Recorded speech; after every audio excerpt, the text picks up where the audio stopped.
Good morning, grade 10. As we have said yesterday, we will start and we will discuss today meandering.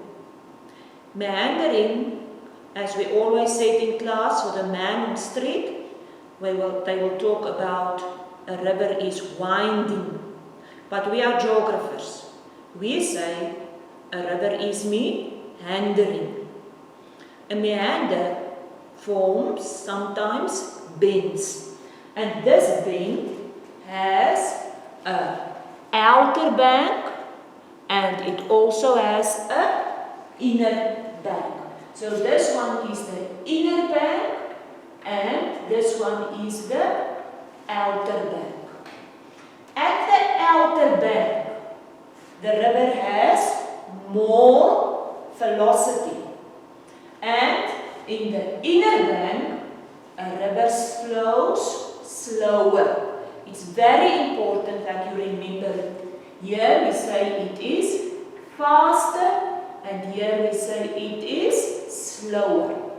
Why is it faster?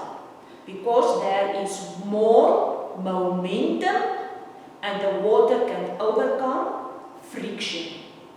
At the inner bank, we have more friction. The river is here deeper and the river is here shallower. At this stage already, I want you to remember that we name the inside bend, we name it the slip of slope. And we name the outside bend the river cliff. From the start, I want you to remember it. And remember we said outer bank, erosion, deeper, faster.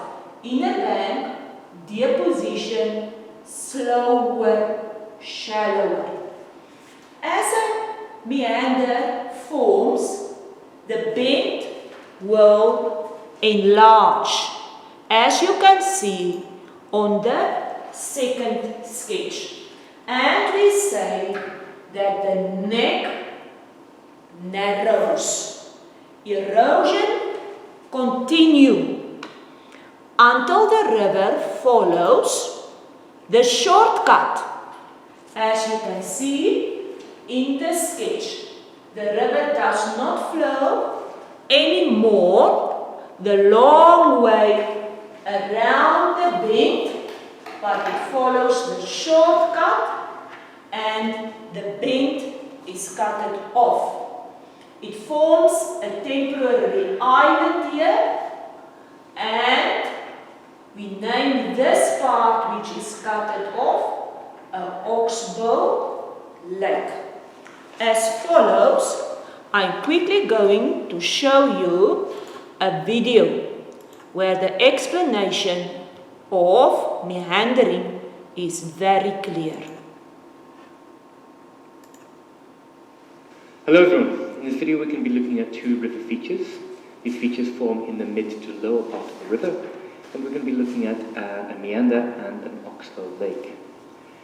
Now, to look at a meander, we need to first look at the cross-section of it and to figure out why it moves or it meanders from one side to the other.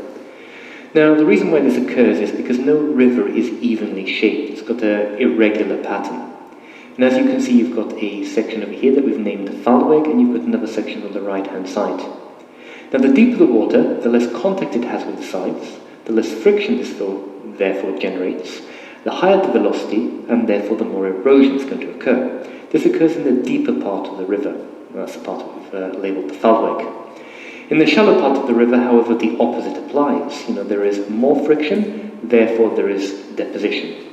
And what tends to occur is that therefore the whole river channel tends to shift to the left.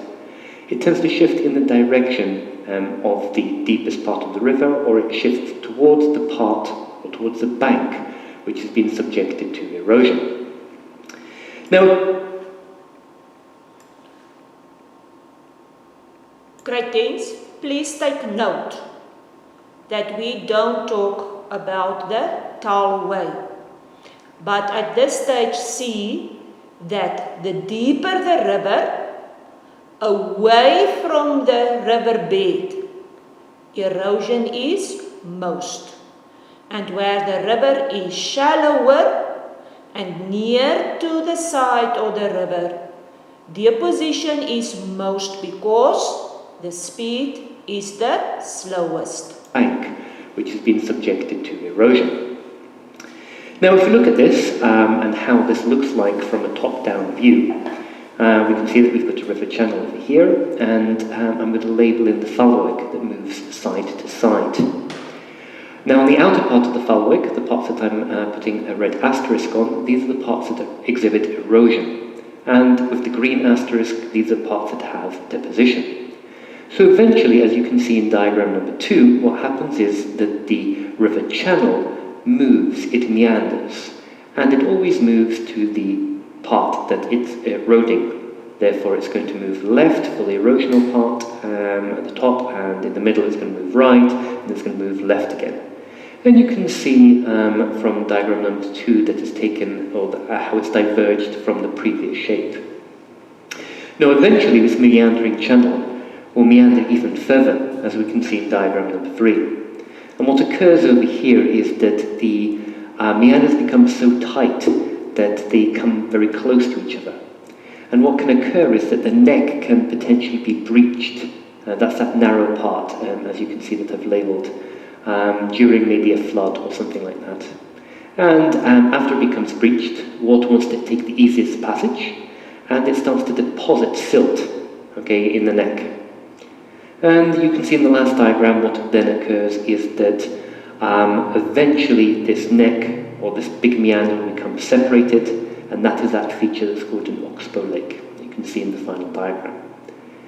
Now finally in this picture you can see over here I'm labelling in some oxbow lakes, I'm labelling in meander, and over here in the white line you can see this is the previous shape that the river would have had, and you can see that it's broken the neck twice in this river. Thank you very much for watching, and have a really good day. Great, thanks.